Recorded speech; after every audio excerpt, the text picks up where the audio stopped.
Okay, in today's Flashback Friday, we're setting the time machine to 2006, Kat. Yes. And BuzzFeed put together a list of little things you did that were oddly satisfying 10 years ago in the year 2006. Yes. Like this first one, for example. I thought that was kind of funny.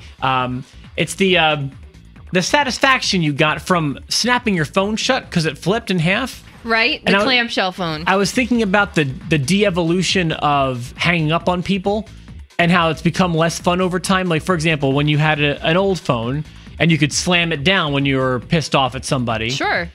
You can't do that anymore. And then, yeah, you had the flip phones and you could slam those shut and you got some sort of enjoyment from that. Button you so hard. Yeah, but now you have to, you have to stop, look at your phone, and you don't make any sort of sound. There's no noise. Yeah. There's no angry passive-aggressive sounds. The only thing I'll say that's gratifying about it now is usually when you get hung up on, your phone will light up in your hand, like as the receiver of the hang up. So there is some sort of visual element to it now, but they can't hear how angry you are when you hang up the phone. Correct. So that's one thing that's gotten worse over time. Let's keep going. What's next, Kat? How about logging online and seeing that you had the MySpace notification trifecta? New comment, new picture comment, new blog comment. What? Yeah, exactly. Were you on MySpace? I was. Because I didn't know you during the MySpace days. Yeah. No, I had a MySpace. I think it still exists, but there's not really anything on it since Justin Timberlake bought it and flipped it. The profile is still there, but like almost all of my pictures are gone. I think there's like maybe I have no idea what mine looks like now. 6 pictures left. I can tell you, I never bedazzled it. I always thought that was obnoxious. Well, that's the next one, is perfecting your MySpace coding skills. I got pretty decent at HTML. No, I don't. I never liked any MySpace that used the HTML coding stuff. I loved it. But that's what was nice about Facebook. Everything was so organized and simple and clean. Yeah, clean, exactly. The MySpace, the coding on the pages didn't bother me. What bothered me was that a lot of people had to go and look for codes. Like you would Google search, HTML coding for those pages, and then you'd go into a certain place and you'd paste it in. But a lot of times those codes that you would find online had bugs in them. Of course, yeah. So then you would go to somebody's page who used this background, and you click on their page, and the next thing you know, there's some strange pop-up popping up. Or an endless stream of them. Sure. I had gotten really good at going through and actually debugging the code. So my page was usually pretty clean. I really liked the music player that was featured on there, though. Really? No. Not necessarily like the autoplay function of it, but like to have a playlist of like, these are my favorite songs. If somebody wanted to see what my favorite songs were. Yeah, I mean, that's cool, but they would bug down your computer. Sure, but that's that autoplay thing, I mean, Facebook has autoplay for its videos. That bogs down the computer if you don't turn it off. At least the audio doesn't automatically start. That's true. Let's keep going. Speaking of Facebook, that's the fourth one. That's when people started switching over to Facebook and entering what they call to be a truly parentless world. Not anymore. No, not anymore. But how about when you'd successfully enter your iTunes gift card code in just one try? I have never used an iTunes gift card. I don't spend a lot of money on iTunes. Really? Yeah. Yeah. I don't use iTunes anymore. I use Google Play. Every once in a while, I will buy a song. Okay. But it doesn't happen real often. Just, it's really infrequent. I have an app that I use to get free music. It's like a legit app. It's not like hacked music or anything like that I have. It's actually through the Evansville Vandenberg Public Library system. Yeah. So a lot of times I'll get free music that way. But every now and then I'll buy something in Google Play, but I've never used an iTunes gift card.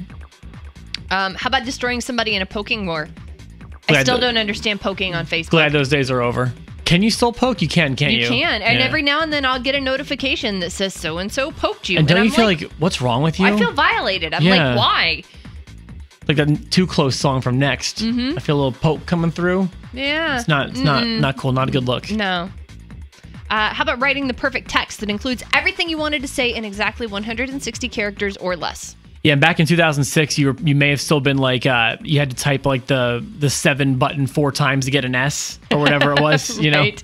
So that could have been going on. What about quoting Borat? Oh, in 2006, everyone was quoting Borat. Very nice. Know, right? Very nice. Mm-hmm. What about playing with Photo Booth on your brand new MacBook? Oh yeah, everyone thought it was so funny because like it could make your face look all warped to do stuff with your now it's just called face swap, Right. and people are addicted to it. Yeah. Or the Snapchat filters.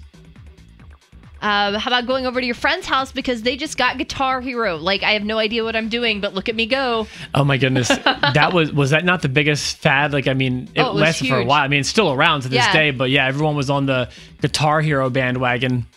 What about waking up and seeing your iPod fully charged? Was that not super satisfying? I never had a standalone iPod. I had MP3 players, Yeah, but I did too. Never an iPod. Remember that time that Britney Spears and Kevin Federline broke up? Oh my God. Oh yeah, 2006. That was a big deal. Yep. That was a big deal. And then the television show The View, they actually celebrated the divorce of Britney and Kevin like it was like the best day in American history. It could have been. That was a big deal. Well, yeah. Remember Saturday Night Live digital shorts? Oh my goodness. Yeah, that was when they took off with Justin Timberlake, Junk in a Box. Yep. Or I'm on a Boat. Or all the Lonely Island songs that they had. Yeah, those were huge at that time. Here's some other things that you may remember from 2006 when you went to Blockbuster and you were looking for the hot new release and it was fully stocked. Just going into a Blockbuster makes me so nostalgic. I miss it so badly. And don't forget about getting a physical Netflix DVD in the mail. That I never did. Really? If I was going to get a DVD rental, I was going to a store. I was going to a Blockbuster. Yeah, that was back before on demand when you could just you just had to go online, you picked it out, then it had to be delivered, then you watched it and mailed it back. Did you do that stuff? No, I never did that. Yeah. But making playlists on iTunes, putting it on your iPod, and then listening to it for this first time. See, that was always super exciting. That joy for me was making like a mixed CD. Right. You know, I didn't make playlists.